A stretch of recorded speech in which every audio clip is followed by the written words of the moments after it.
ہمارے ایک مخلص ہیں ہمارے دوست فیصل شمسی، میں نے ان کو بڑا نوٹ دیے، میں نے کہا جا کے نا اس کو کس طرح رکھ کے پھر چلا جاتا ہوں، کیونکہ مجھے لگتا ہے وہ خوددار آدمی نہیں لے گا، اور انہوں نے ایسا کیا۔ سوچیں کہ میرے مال اللہ نے دی ہے، کیا میں اپنے مال کا صدقہ اگر نکال رہا ہوں تو وہ دے کہاں رہا ہوں؟ ضرورت مند کیا میں تلاش کر رہا ہوں؟ اور میں ضرورت مندوں میں سب سے پہلے وَبِذِي الْقُرْبَى وَالْيَتَامَى وَالْمَسَاكِينَ وَابْنِ السَّبِيلِ، مسافر پردیسی چوتھے، پھر مسکین ہے، پردیسی ہے، مسافر ہے، یتیم ہے، ضرورت ہے اس چیز کی، اس کی ضرورت ہے۔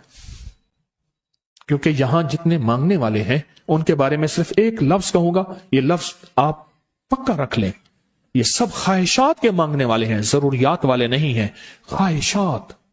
اتنا بڑا بنگلہ، اتنی بڑی سواری، فلاں برانڈ کا موبائل، فلاں چیز فلاں چیز فلاں چیز، یہ خواہشات کی کوئی حد نہیں ہے، یہ لفظ بھی ذہن نشین رکھیے گا، میرے ساتھ بولیں، خواہشات کی، ضروریات کی حد ہے، خواہشات کی حد نہیں ہے۔ عاجزانہ دعاؤں کے ذریعے اگر اپنی مصیبتیں، اپنی بلائیں، اپنی پریشانیاں اور اپنی تکلیفیں ٹلوانا چاہتے ہیں تو اس کے پیچھے ہمارے ساتھ کون سی دعائیں ہوں؟ عاجزانہ دعائیں، عاجزانہ دعائیں۔ اور میں امام زین العابدین جب دعائیں مانگتے تھے اور ان کی دعاؤں کے اندر جو درد ہوتا تھا اور غم ہوتا تھا، اور ان کی دعاؤں کے اندر جو بلبلانا اور بلبلانا اور کرب اور تکلیف ہوتی تھی، فرمایا ہنستے اپنی ہنسیاں بھول جاتے تھے، سونے والے سونا ترک کر دیتے تھے، اونگنے والے اونگنا چھوڑ دیتے تھے، اور وہ بھی ان کے ساتھ رونے لگ جاتے تھے۔ ان کا رونا ہی اتنا تھا، وہ ہنسیاں تو بخشی بخشوائی تھی، اور ان کا نام زین العابدین، نام تو ان کا علی ہے، زین العابدین پڑا اس لیے عبادت کرتے کرتے کرتے وہ عبادت گاروں کے امام بن گئے۔ یہ تسبیح خانہ جو آپ کو راستے دے رہا ہے، تسبیح خانہ جو منزلیں دے رہا ہے، یہ راستہ، یہ منزل ساری کے ساری اس لیے ہے کہ اس منزل اور راستے کے پیچھے دعاؤں کی طاقت ہے، دعاؤں کی طاقت ہے۔ ان دعاؤں اور اعمال کو اپنے ساتھ ایسے سینے سے لگا لیں۔ ان دعاؤں اور اعمال کے اندر حیرت انگیز دنیا ہے۔ جب سے تسبیح خانے کے ساتھ نسبت ہے، دعاؤں کی کیا کیا طاقتیں دیکھی، دعاؤں کی کیا کیا تاثیر دیکھی، سنوں گا نہیں، بس صرف دل میں سوچیں، میرے سوالوں کا جواب دل میں دیں۔ دعاؤں کو کیسے آزمایا، خود ہی تو کہتے ہیں فلاں وظیفہ پڑھا یہ ہوگا، فلاں عمل کی، یہ دعائیں تو ہیں، ساری کیا ہیں؟ ساری میری حدیثیں، میرے آقا کا فرمان دعائیں، سارا قرآن دعائیں، ساری تسبیحاں دعائیں، اور سارے دل سے گڑ گڑانے والے لفظ وہ جسی زبان میں بھی ہوں، جس کلام میں بھی ہوں، وہ سب دعائیں ہیں۔ اللہ کو یہ مانگنا پسند ہے۔ اللہ کہتا ہے پھر وہ مصیبتیں جو کھجور کے درختوں سے نیچے آ چکی ہوتی ہیں، میں ان کھجوروں کو بھی، ان درختوں کو بھی، ان مصیبتوں کو بھی ٹال دیتا ہوں، اور وہ مصیبتیں جو تیری آنکھیں نے دیکھ چکی ہیں ان کو بھی ٹال دیتا ہوں، اور وہ بلائیں آفات جو زندگی میں تیرے سامنے ہیں ان کو بھی ٹال دیتا ہوں۔ یہ ساری بلائیں اور آفات اور یہ ساری تکلیفیں میں اس وقت ٹال دیتا ہوں جب تیری دعاؤں کی طاقت تیرے سامنے آ کے کھڑی ہوتی ہے، کیونکہ دعاؤں کی ایک طاقت ہے، دعاؤں کی ایک تاثیر ہے، دعاؤں کا ایک حصار ہے، دعاؤں کا ایک کوٹ ہے، اور دعاؤں کا ایک قلعہ ہے، اور دعائیں ایک ڈیفنس وال ہیں، اور دعائیں حفاظت کا نظام ہے، اور دعاؤں سے آفتیں، بلائیں، مصیبتیں، تکلیفیں ایسی ٹل جاتی۔